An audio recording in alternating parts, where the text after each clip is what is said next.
a diagnosis. Like you'll notice that we already have a Health Watcher plan for this patient, and this Health Watcher plan is a series of steps based on the fact that we have a female who is pregnant. So it can be you can have a Health Watcher protocol based on the fact that you have a diagnosis. You can also have Health Watcher protocols based on things such as a lab result. In this particular case, we have a Health Watcher protocol for this patient based on the fact that she's pregnant, where we're supposed to be doing an OB recheck monthly. The next due date for this is 3/1/2008. We're supposed to be doing a prescription, lab orders, reminders, etc. So the Health Watcher protocol is a very robust technology that we've put in to allow the practice to keep up with all the various tasks that need to be done in order to properly follow up on your patients.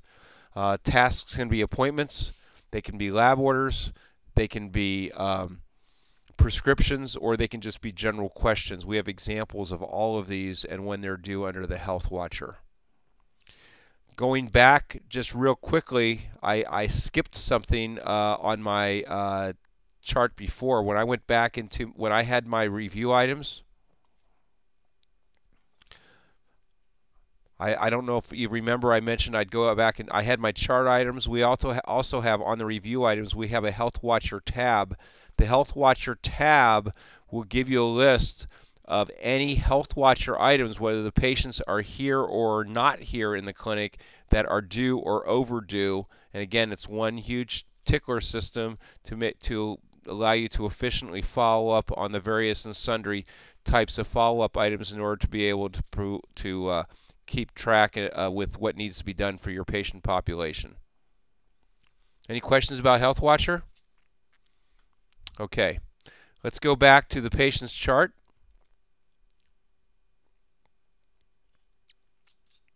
And one of the reasons why I brought up Health Watcher, if there's something that's due or needs to be done now with that patient, I would see it right on that Health Watcher tab. Okay? Continuing with our exam, before I go in and finish the note, there might be other things that I might want to review for this patient. I might, again, as the provider, I might want to go in and re-look at the current meds that we have. And now I might, as the provider, I might have a different view of the world as far as meds are concerned. And I might say, it's been noted that you're not on Nexium anymore. Is that because you no longer have the symptoms in the morning where you have that acid reflux? And she says, yes, I don't have that anymore. And so fine, we're off of that. We're going to take that. And by the way, I really think that we at this point of time can also take you off the albuterol. So I'm actually going to save and update this so the next time I look at it, these medications are not the ones that she's off will not be in my active list. Okay. By the way, I can also use this screen as the provider if I want to just go ahead and refill all medications with one click. I can go ahead and refill these medications with one click and have those medications sent out through our prescription module directly to the pharmacy. So if I want to go ahead and just refill everything, we have something that's expired. So we get any warnings about things we can't refill. Okay, so I can refill everything I want. I can go ahead and just sign off on these medications. I can sign off all of them at once, and then I can go ahead and through the e-prescribing, I can go ahead. So I'm going to sign off on all these. Oops, up here. It's up here. Sign off on all of these, and go ahead and e-send them out. You with me? Before I go in and finish the note, let's just take a look at a couple areas, other areas of the chart. One thing we have in our system is we have what's called a user-defined area. The user-defined area allows me to get an overview of the patient anything that I want to see in one area, I can look at in the user-defined area. Or if I want to drill down into particular areas, I can go ahead and I can drill down into a particular area. So for example, and by the way, our system will allow you to have just about anything that you want to have on a patient system. I can look at files such as, I'll just say I can have a file that might be what we call an Adobe file, etc. Let's say I have an X-ray I want to look at. I can bring up any type of file on my system and take a look at it through my viewer. Here's a sample of an X-ray. Okay.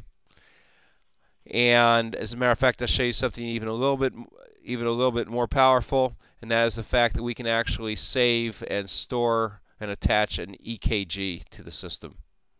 So I'm going to go ahead and look at an EKG. We'll actually launch our EKG viewer.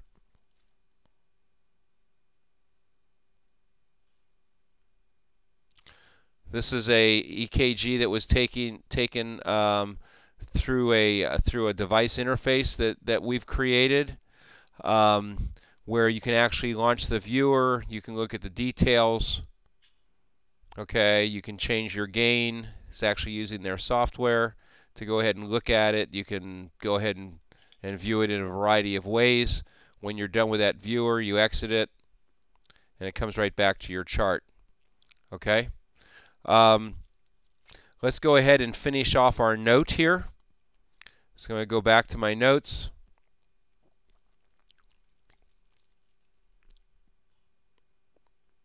This is the note we just started.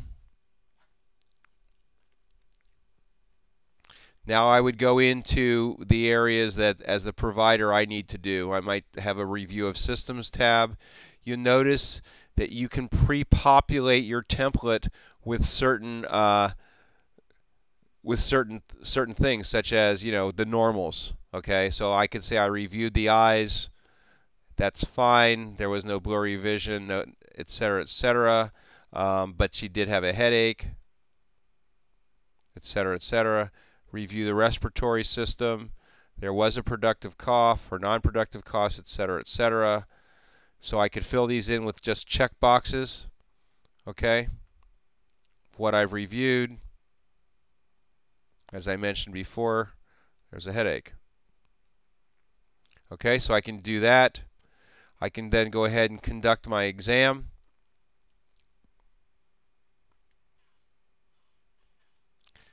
These particular boxes are just for free-form typing, but they could be drop downs. It could be anything that you want. And as I could go, you could say lids are, and here we go with our acronyms, etc. So I would go in through the examination, fill in these boxes, etc., etc. Second part of the examination.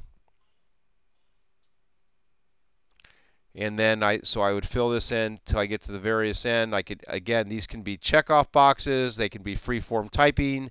You can talk and do voice to text. It's a variety of ways to put these in. At the end, we have a decision where we can indicate, we can put in our assessment.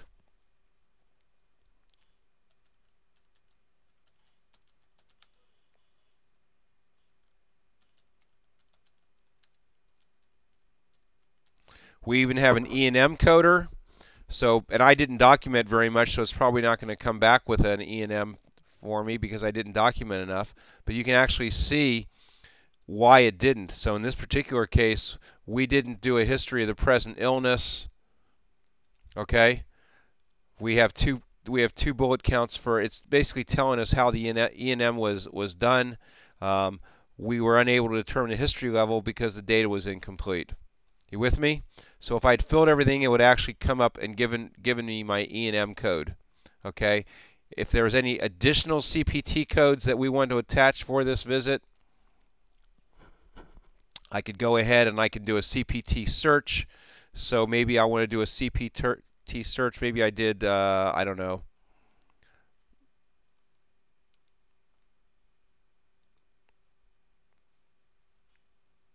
urinalysis or assay, whatever. This is just going to go ahead and look